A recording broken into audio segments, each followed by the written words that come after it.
Hi friends, இன்னைக்கு நம்ம கிச்சன்ல குக் வித் கோமாளி ரெசிபி தாங்க பார்க்க போறோம். இது ரோஷினி அவங்க செஞ்ச ரெசிபி தான். சிக்கன் ராமன் பவுல். இந்த ரெசிபி தாங்க பார்க்க போறோம். இது டேஸ்டா சூப்பராவே இருந்துச்சு. இது நம்ம கிச்சன்லயும் ரொம்ப எம்மியா அருமையா செஞ்சிரலாம். எப்படி செய்யறதுன்னு பார்க்கலாம் வாங்க. Welcome to Yasmiji kitchen. இப்போ 200 கிராம் சிக்கனை க்ளீன் பண்ணி எடுத்து வச்சிருக்கேன். இது கூட 1 டீஸ்பூன் ஆயில், 1/4 டீஸ்பூன் மிளகுத்தூள், 1/4 டீஸ்பூன் உப்பு, இஞ்சி பூண்டு விழுது 1/2 டீஸ்பூன் சேர்த்து இது எல்லாத்தையும் நல்லா மிக்ஸ் பண்ணி வச்சிடலாம். இதை மிக்ஸ் பண்ணி ஒரு 1/2 hour இருக்கட்டும். மேரினேட் பண்ணி இதை வச்சிடலாம். இப்போ ஒரு பேனில் 1 லிட்டர் தண்ணி சேர்த்துக்கிறேன். இது நல்லா கொதி வரட்டும். இது கூட 1 டீஸ்பூன் ஆயில் சேர்த்துட்டு 1/2 டீஸ்பூன் உப்பு சேர்த்து நல்லா மிக்ஸ் பண்ணிடலாம். இது கொதி வந்ததும் இது கூட நூடுல்ஸ் சேர்த்துடலாம்.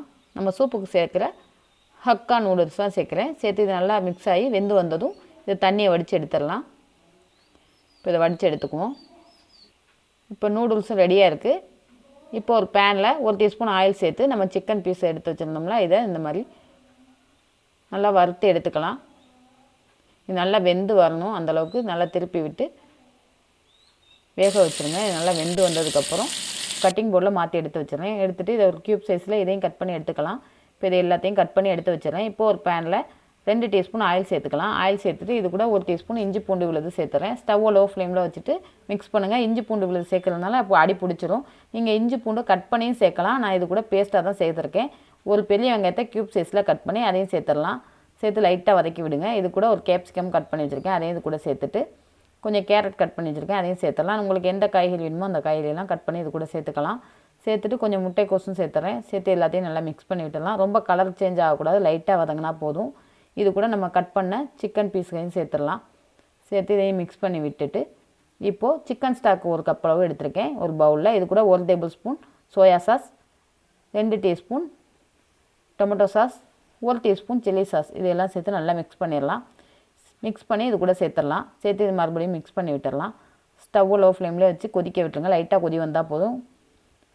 கொஞ்சம் தண்ணியும் சேர்த்துக்கிறேன் இது மூழ்கிற அளவு. சேர்த்துட்டு கொதி வந்ததுக்கப்புறம் தான் இது கூட நூடுல்ஸ் சேர்க்க போகிறோம். இந்த மாதிரி நல்லா கொதி வந்ததுக்கப்புறம் நம்ம வடித்து எடுத்து வச்சுருக்கோம்ல அந்த நூடுல்ஸை இது கூட சேர்த்துடலாம். சேர்த்துட்டு இதை மிக்ஸ் பண்ணி விட்டுடலாம். சிக்கன் ஸ்டாக் நான் ஏற்கனவே வீடியோவில் சொல்லியிருந்தேன். சிக்கன் வேக வைக்கிற தண்ணியை தான் நம்ம இந்த சிக்கன் ஸ்டாக் எடுத்துக்கிறோம். இல்லைனா நீங்கள் சிக்கன் ஸ்டாக்குன்னு எல்லா சூப்பர் மார்க்கெட்டு கடைகள்லையும் கிடைக்கும். அதை வாங்கி சுடுதண்ணில் போட்டு நீங்கள் எடுத்து வச்சுக்கோங்க. இப்போ சூப் ரெடி ஆயிடுச்சு. இதை ஒரு பவுலில் மாற்றிடுறேன். மாற்றிட்டு ஒரு முட்டையை வேக வச்சு இதை கட் பண்ணி இது கூட வச்சிடலாம். இது ஹாஃப் ஆயிலில் தான் வேக வச்சு எடுத்து வைக்கிறாங்க. ஆஃப் ஆயிலில் நம்ம சாப்பிட பிடிக்காதுங்கிறதுனால நான் ஃபுல்லாக வேக வச்சுருக்கேன். உங்களுக்கு வேணால் ஆஃப் ஆயிலில் வேக வச்சுருக்கேன். இது கூட கொஞ்சம் சிக்கன் பீஸும் எடுத்து வச்சிடலாம். அவ்வளோதாங்க. ரொம்ப சூப்பரான டேஸ்ட்டில் அருமையான சிக்கன் ராமன் பவுல் சூப்பராக ரெடி ஆயிடுச்சு. இதே போல் நீங்களும் ட்ரை பண்ணி பார்த்துட்டு எப்படி இருந்துச்சுன்னு மறக்காமல் எனக்கு கமெண்ட்ஸில் சொல்லுங்கள். இந்த ரெசிபி உங்களுக்கு பிடிச்சிருந்துச்சுன்னா மறக்காமல் லைக்கை தட்டி விட்டுருங்க. அப்படியே நம்ம சேனலுக்கும் சப்ஸ்கிரைப் பண்ணிடுங்க. இதே போல் குக் வித் கோமாளி ரெசிபிஸ் எல்லாம் நம்ம சேனலில் அப்லோட் பண்ணியிருக்கோம். மறக்காமல் பார்த்துருங்க. மீண்டும் ஒரு நல்ல ரெசிபியோட அடுத்த வீடியோவில் உங்களை சந்திக்கிறேன். நன்றி.